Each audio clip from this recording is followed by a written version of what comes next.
2012 has been the warmest year on record in the United States and the driest since 1988. The extreme weather has hit some of the nation's most fertile farmland. And as the world's largest exporter of corn and soybeans, the impact has been global. Crop prices have reached record highs, raising the cost of feeding livestock. We're joined now by VOA's Steve Baragona in studio, and also Kane Farabaugh joins us from Chicago.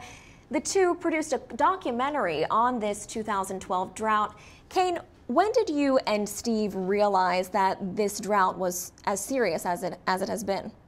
Well, really, it started in the winter. We didn't really have a lot of snow, and so therefore there wasn't a lot of snow that could melt to provide water to, make the ground more fertile than it was. And so this really started with a lack of snow. It carried into the spring with, not a lot of rain in the spring, but it really hit home in June when we had a heat wave here where temperatures exceeded 105 degrees Fahrenheit.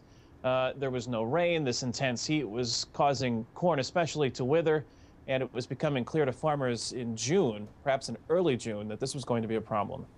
Now tell me something, Steve. You guys have been documenting this throughout the year in the Midwest. What kind of wide-ranging impact are we talking about here? Well, you mentioned that the feeding livestock is one of the biggest impacts here. I mean, corn, soybeans, these are the main crops that are grown in the Midwest, and really the vast majority of that crop goes to feed livestock. And so we're expecting the cost of feeding those livestock to go up. Doesn't happen immediately because it takes a while for it to work through the supply chain, but beginning in early next year, we're expecting to see prices of livestock, of beef, of chicken, of pork, those kinds of things start to Which means that my burger is going to get expensive? Your burger is going to get more expensive. We're not talking about catastrophic rates in the U.S. The federal authorities are talking about maybe 3 to 4% or so, but keep in mind this is already on top of an increase that happened last year because of a drought in the southern part of the Midwest last year. So we're kind of adding incrementally yet another step.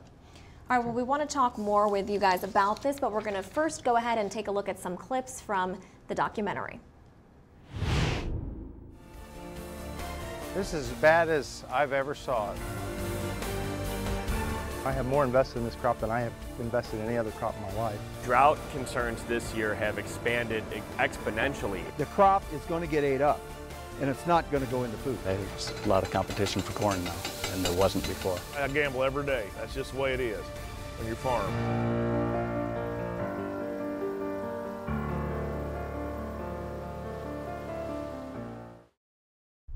In this year's record-setting heat, under the hot summer sun, McLean County, Illinois farmer Matt Hughes' crops are wilting. Well, we do have a good root system. It's just nothing going through it. Each day without rain clouds brings new disappointment and worry for Hughes. The crop I planted right now, I have more invested in this crop than I have invested in any other crop in my life. Hughes says that's because with commodity prices at all-time highs, so is the cost of seed and fertilizer. Now, he's watching his potential profits evaporate. By early July, the weather had taken its toll on farmer Alan Bowers Jr. and his family, who watched their corn crop disintegrate. This is as bad as I've ever saw it. The corn stalks on his field near Du Bois, Illinois are so dry and brittle, they break up just by touching them. And when you crunch it up, this turns into dust. None of the stalks are producing usable corn. There should have been a silk and an ear starting to shoot out, but right there is what your ear is. The challenges of harvesting drought-damaged corn was already evident to farmer Bruce Nation by late August. He was already in his fields in Taylorville, Illinois, harvesting mostly hardtack. Yeah, this stuff's depressing here. This is hard to look at for me. Most of the ears of corn that managed to grow in his fields are much smaller than normal because of the drought. Smaller corn means less to sell, which cuts into Nation's bottom line. Commodity traders on the floor of the Chicago Board of Trade are also keeping close watch over the rapidly changing prices, including GrainAnalyst.com's Matthew Pierce. The drought concerns this year have expanded exponentially as we've approached harvest.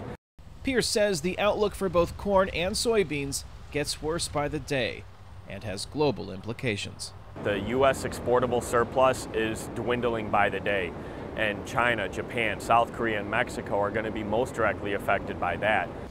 As farmers watched the skies and the river levels this year, they also watched a relatively new player in the corn market. The production of ethanol fuel for cars now consumes at least a quarter of the U.S. corn crop. In 2005, Congress passed a law requiring ethanol in U.S. gasoline. One reason was to produce more fuel at home. Use of domestically produced ethanol has grown as government requirements have increased. Now, at least a quarter of the U.S. corn crop is turned into fuel. Economists say that is one reason the price of corn is triple what it was before 2005. Bill Tenninger grows corn 100 kilometers away in Lamars, Iowa. But he also feeds corn to his pigs. He supports ethanol to a point. It's been overdone, which creates a huge animal consuming that we have to compete with. Pigs, cattle, and chickens are competing with that other corn-consuming animal, ethanol, like never before, as this year's drought dramatically cuts the corn supply. Corn prices have set a new record. The livestock industry is facing big cost increases, and some meat producers may go out of business. So the industry is asking Congress to waive the law that requires ethanol in gasoline. If we do not waive that standard, and the ethanol industry is allowed to continue to make alcohol, the crop is going to get ate up, and it's not going to go into food. Tenninger says the cost of food will go up, hurting consumers already struggling in a slow economy. But farmer Alan Bennett says waiving the law would be a blow to his town and to consumers as well. It could bankrupt the ethanol plant. It's a huge deal.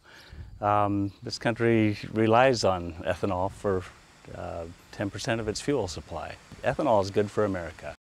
All right, and we are back now with Steve Baragona and Kane Farabaugh joining us from Chicago. Kane, tell us where we stand now with this drought. Well, many farmers, particularly those who may have just focused on corn, didn't have much of a crop to sell this year. So they're already looking at reduced income. And next year, they're looking at increased costs to put seeds into the ground. They're looking at increased costs for fertilizer to help those seeds grow. So all around, farmers really have an uncertain future. They didn't make a lot of money this year. They're looking at more money to put out next year just to get a crop planted in the ground. Some of the farmers that I talked to, particularly those who run smaller farms, say they probably can't afford another year like this one. So can these be categorized as short-term impact, and if so, then what will be the long-term impact? Well, I think one of the things that we're seeing is, as we talked about in the piece, is we're hearing the debate over the ethanol policies coming back. I was just at an event today, actually, where we're starting to see the fast food chains are now getting concerned about this, because this is starting to, the ethanol policy combined with the drought, is starting to cut into their bottom lines. And so we're seeing more, more interest in revisiting those policies. And we'll see, there's very strong support from the administration for this, because it's been, as we said in the piece, it's been very good for corn farmers in rural parts of America that have been struggling for a long time. But on the other hand, it's raising the price of meat for all of us. Well, great documentary. They can catch it on voanews.com. Yeah, absolutely. Thanks again, Steve. Steve Baragona, VOA's agriculture reporter, and also, of course, our Midwest correspondent, Kane Farabaugh. We know that you guys will be staying on top of this for us.